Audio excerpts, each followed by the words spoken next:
তুই খাবার বন্ধ করে রাতের খাবার এখনো খাই নাই, দেশটা কেন আসতে পারবে না এখন? আমাদের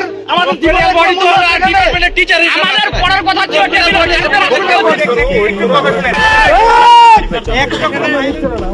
কে নিবে না?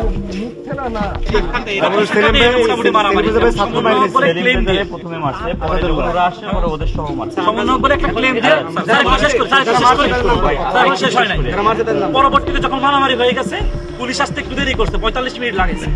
এরপরে হয়েছে যখন পুলিশ আসলো, পুলিশ আসার পরে হয়েছে আর কেউ নাই এখানে।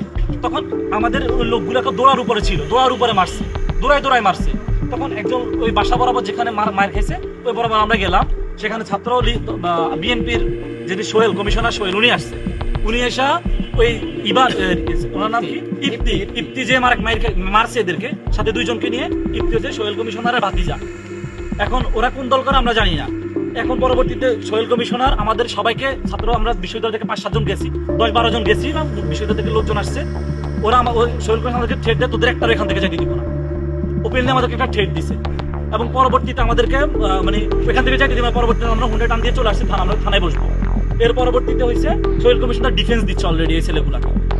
এই যে ছেলেগুলো আমাদের মারছে, এদেরকে ডিফেন্স দেওয়ার চেষ্টা করতেছে। এবং ওই মহিলা, ওইখানকার লোকজনগুলো অ্যাগ্রেসিভ হয়েছে, স্থানীয় লোকজন আমাদেরকে যাইতে দিবে না এখান থেকে। পরে আমরা থানায় চলে আসছি তাড়াতাড়ি। এবং কি হচ্ছে, আমরা প্রশাসনকে 1 ঘন্টা আলটিমেটাম দিছি। সোহেল কমিশনার যেহেতু থানায় আছে, ওর মাধ্যমে ইপ্তি ওর ভাতিজা ওকে গ্রেপ্তার করানো হবে।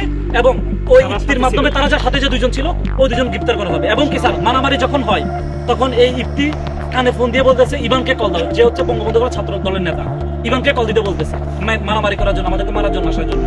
অর্থাৎ এই বিশ্ববিদ্যালয় স্যার, আমরা গোপালগঞ্জ ইনসিকিউর, আমরা এটা আপনারা যাবেন এখন স্যারদের সাথে কথা বলে এটা দ্রুত জানাবেন।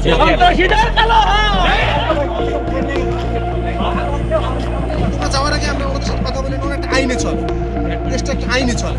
উনি বলেছে যে দেখেন, আমরা ভিকটিমের কাছে যাবো, শুনবো, শুনে কি ধারা হবে কি না ধারা হবে, আমরা এখন কি অভিযোগ নেব, কি ব্যাপারে নেব, ওনারা সবার কাছে শুনবে।